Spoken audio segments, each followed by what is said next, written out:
چند ماہ قبل ہی انہوں نے ایک اچھے علاقے میں یہ لگژری اپارٹمنٹ خریدا تھا جو آنسا کو اپنے خوابوں کی تعبیر دکھائی دیتا تھا، مگر نیرا کو یہاں رہنا اتنا ہی مشکل لگا جیسے وہ زندان میں قید ہو۔ یہاں کسی کو کون سا کچھ یاد ہے؟ ناشتے کے برتن دھوتے ہوئے نیرا نور خود ترسی کا شکار ہونے لگی۔ پرانا محلہ ہوتا تو پڑوس والی بھابھی میرا صبح ہی صبح منہ میٹھا کراتی، انہیں سب یاد رہتا تھا۔ وہ کچھ چیزوں کے معاملے میں بہت حساس ہو جاتی تھی۔ اس وقت بھی ان پر کچھ ایسی ہی کیفیت طاری تھی۔ کتنے اچھے دن تھے، ایک دوسرے کے غمی خوشی کے ساتھ، مگر یہاں تو اپنوں کو ہی خبر نہیں۔ غصے میں تل ملا کر رہ گئیں۔ نواز صاحب کو بھی دیکھو، منہ سے ایک لفظ نہیں نکلا۔ غصے میں گلاس کو دوبارہ دھو ڈالا۔ اس مرحا نے بھی صبح سے 2 بار کال کی، اپنی ساس کی 50 شکایتیں لگا دیں، مگر یہ بات یاد نہیں رہی۔ خیر، اس کا تو سسرال بھی ایسا ہے کہ اچھوں کی مت مار دے۔ دل ہی دل میں شکوہ کیا اور پھر بیٹی کی طرف سے صفائی بھی دے دی۔ شان اور آنسا، انہیں کون سا یاد رہا؟ ہاں بھائی، ہماری حیثیت ہی کیا، وہ بھی بھول گئے۔ ان کا دل اداس ہونے لگا۔ کانوں میں مسلسل بیل کی آواز آ رہی تھی، مگر وہ توجہ دیے بنا بلا وجہ کے کاموں میں الجھی رہیں۔ دروازے پر بجنے والی گھنٹی نے نواز علی کے مطالعے میں رخ نہ ڈالا تو اینک میں سے جھانک کر بیرونی دروازے کی طرف دیکھا، پھر کچن میں مصروف بیوی کو پکارا۔ کوئی جواب نہ آیا تو خود ہی سنی انسنی کر کے اخبار پڑھنے میں مگن ہو گئے۔ اندازہ تو تھا کہ چھٹی والا دن ہے، یقیناً سالی صاحبہ کی آمد ہوئی ہوگی۔ جان بوجھ کر دروازہ نہیں کھول رہے، مگر میں بھی واپس جانے والی نہیں ہوں۔ منیرا کی بڑبڑ شروع ہو گئی۔ کئی بار گھنٹی بجانے کے باوجود بھی جب دروازہ نہیں کھلا تو اس پر جو انگلی بیل پر رکھی تو ہٹانا بھول گئی۔ نواز صاحب اب دروازہ کھول بھی دیں، منو آئی ہوگی۔ بیوی کے چنگاڑنے پر مجبوراً نواز صاحب کو اٹھنا ہی پڑا۔ غصے میں اخبار لپیٹ کر کرسی پر رکھا اور دروازے کی طرف چل دیے۔ آ گئی زمانے بھر کی خبریں لینے اور دینے۔ سامنے کھڑی سالی کو دیکھ کر نواز منہ ہی منہ میں بدبدائے۔ السلام علیکم بھائی جان۔ لاپرواہی سے سلام داغنے کے بعد انہوں نے منہ بنائے کھڑے بہنوئی کو گھورا۔ اتنی دیر سے بیل بجا رہی تھی، دروازہ کیوں نہیں کھولا؟ جواب نہ ملنے پر وہ بھنائی۔ اچھا، پتہ نہیں مجھے، آواز نہیں آئی۔ وہ معصوم بن گئے۔ حیرت ہے، گھنٹی کی اتنی تیز آواز پر قبر کے مردے اٹھ کر بیٹھے اور آپ کو پتہ ہی نہیں چلا؟ طنزی انداز میں پوچھا۔ فضولیات میں تو آپ نے پی ایچ ڈی کر رکھا ہے منیرا بیگم۔ سالی کی بات پر وہ بلبلائے۔ گھر میں کوئی نہیں ہے کیا؟ منیرا نے اندر جھانکتے ہوئے بات بدلی۔ آ جاؤ اندر، تمہاری بہن ہے نا، راستہ دیتے ہوئے ناگواری سے بولے۔ باجی کہاں ہے؟ وہ بڑی ترنگ میں پکارتی ہوئی اندر کی جانب لڑکیوں کی طرح بھاگی۔ توبہ ہے، ناگواری سے ماتھے پر بل پڑ گئے۔ شکر ہے کہ آپ گھر پر ہیں، ورنہ بھائی صاحب تو مجھے دروازے سے ہی لٹا دیتے۔ وہ زوردار انداز میں بہنوئی کی شکایت لگاتی ہوئی لاؤنج میں داخل ہوئی۔ اب میرا یہاں کیا کام؟ دونوں بہنوں نے کپڑوں کی طرح لوگوں کو دھونا ہوگا۔ وہ لاؤنج سے ہوتے ہوئے اپنے کمرے کی جانب بڑھ گئے۔ میں سوچ رہی تھی کہ کون آیا اس وقت۔ کچن سے باہر آتے ہوئے نیرا نے مسکرا کر بہن کا سواگت کیا۔ کیا مطلب باجی؟ تھوڑی دیر پہلے واٹس ایپ تو کیا تھا کہ میں آ رہی ہوں۔ منیرا نے منہ بنا کر بہن کو دیکھا۔ اچھا، پتہ نہیں میرا فون کہاں پڑا ہے، دیکھا ہی نہیں۔ وہ گڑبڑائیں۔ یقیناً بھائی صاحب نے چھپا دیا ہوگا، وہ تو ہمیشہ تمہاری محبت سے جلتے ہیں۔ دھیرے بولو، سن لیں گے تو برا مانیں گے۔ نیرا ہمیشہ سے جاری سالی بہنوئی کی نوک جھونک کو جانتی تھی، مسکرا کر بولی۔ برا مانتے ہیں تو 2 روٹی زیادہ کھا لیں، مگر حقیقت تو یہی ہے۔ اچھا بیٹھ تو جاؤ۔ ویسے باجی، تمہارا نیا فلیٹ تو بہت ہی روشن اور ہوادار ہے۔ منیرا نے آرام دہ صوفے پر بیٹھ کر طمانینت سے پیر پھیلائے۔ بس رہنے دو، میرا تو یہاں جیسے دم گھٹتا ہے۔ نیرا بلبلا کر بہن کو دیکھ رہی تھی۔ کیوں ایسا کیوں کہتی ہو؟ اتنا اچھا تو ہے۔ وہ گھبرا کر بہن کا منہ تکنے لگی تو نیرا نے ہاتھ ملتے ہوئے اپنے پرانے محلے کو یاد کرنا شروع کر دیا۔ شان علی اپنے والدین کے ساتھ یہاں شفٹ تو ہو گیا تھا، مگر نیرا بیگم بالکل خوش نہ تھی۔ نیا محلہ، نئے پڑوسی، در و دیوار بھی اجنبی سے۔ رات ہوتے ہی نیرا بیگم کا تو جیسے کلیجہ منہ کو آنے لگتا۔ وہاں تو آس پڑوس والی خواتین کا میلہ لگا رہتا تھا، اور یہاں تو پڑوسی بڑے تکلف سے ایک دوسرے کے گھر آتے جاتے تھے۔ نیرا کا بس چلتا تو وہ پرانے والے کرائے کے مکان میں دوبارہ شفٹ ہو جاتی، جہاں کے در و دیوار کے خوشی و غم سے آشنا تھے۔ زندگی کے کتنے حسین لمحے انہوں نے وہاں گزارے تھے۔ وہیں شان نے آنکھیں کھولیں اور انہیں ماں بننے کا اعزاز بخشا۔ مرحا کی کلکاریاں اسی پرانے آنگن میں گونجتیں۔ ان کے ساس سسر کا انتقال بھی اسی گھر میں ہوا تھا۔ نواز علی کی محبتوں کی گواہی بھی اسی گھر کے چپے چپے نے دی تھی۔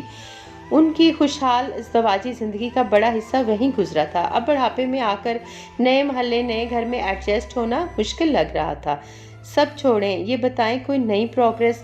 منیرا نے کندھے پر ہاتھ رکھ کر بہن کی توجہ اپنی جانب مبذول کرائی۔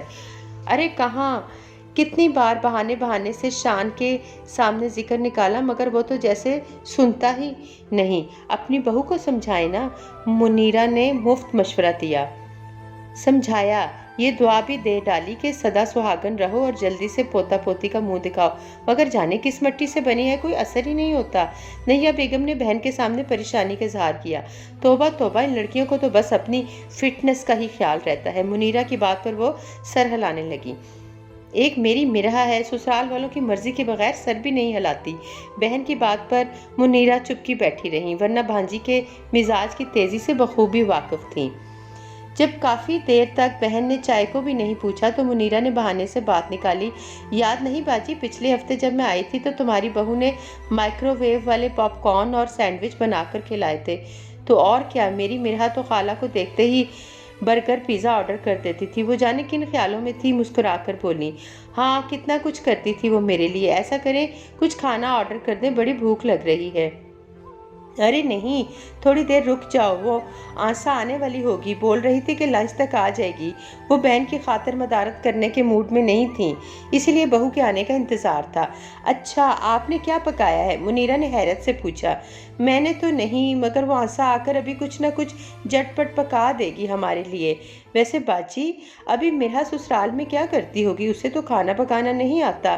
منیرا کو اچانک خیال آیا۔ کچھ نہیں، انٹرنیٹ سے کھانے کی ترکیبیں دیکھ لیتی ہے یا مجھے کال کر کے پوچھ لیتی ہے، نیرا نے مسکرا کر بتایا۔ ہاں یہ تو ہے، نقل کے لیے بھی عقل چاہیے ہوتی ہے، جو مرحا میں تمہاری بہو سے زیادہ ہے۔ کیا مطلب؟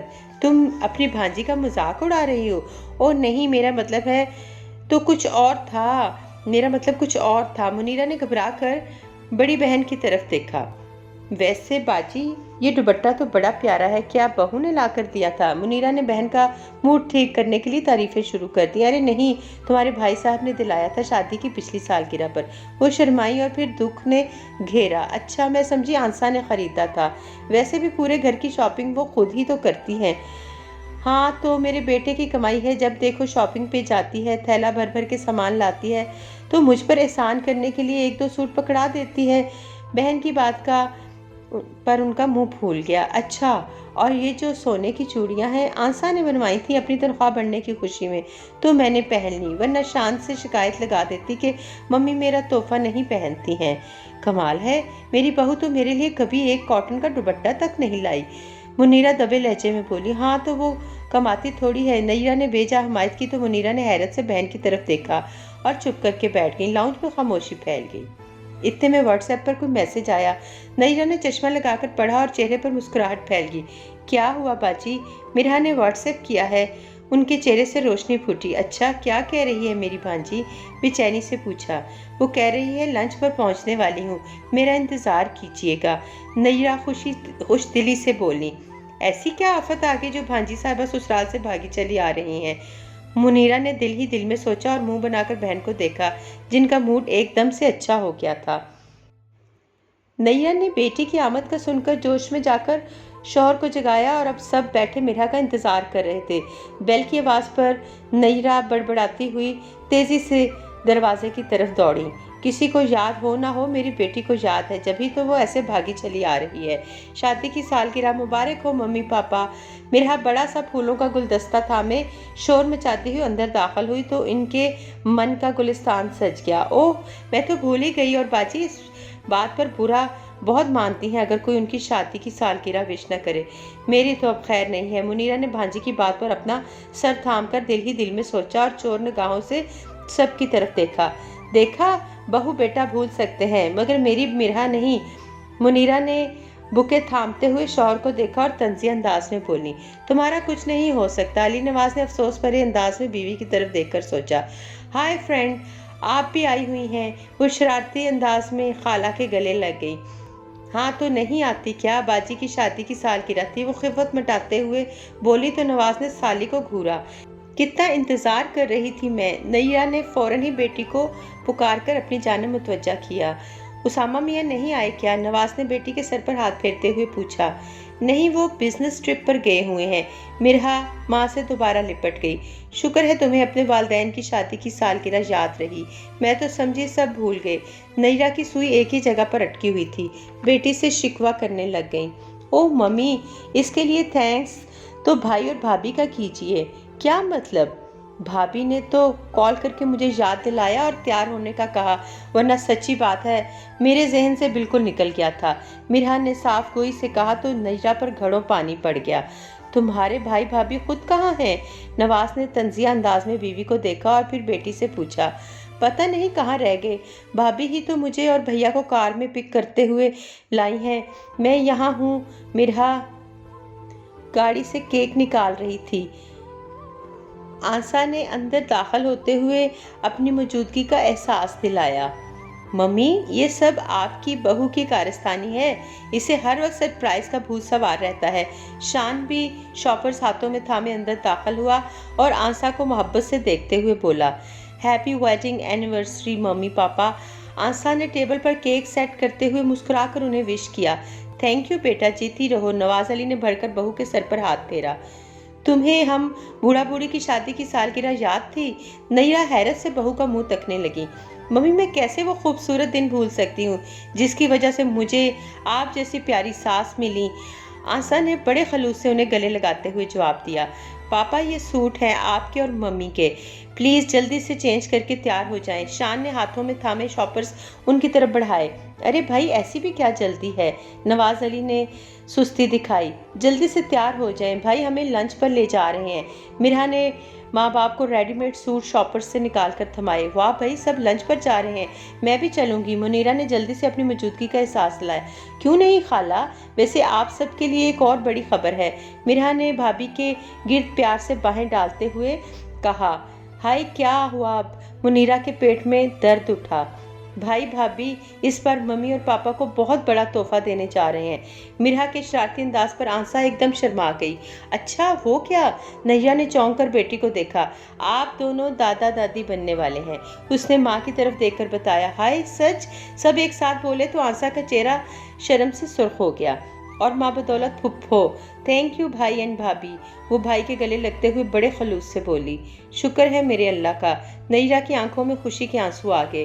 آگے بڑھ کر بہو کو خوشی سے گلے لگا لیا۔ Thank you for every thing بیٹی۔ نواز علی نے بیٹے کو گلے سے لگایا اور بہو کے سر پر ہاتھ پھیرا۔ تو پھر لنچ پر چلیں؟ منیرا نے یاد دلایا تو سب کے چہروں پر مسکراہٹ پھیل گئی۔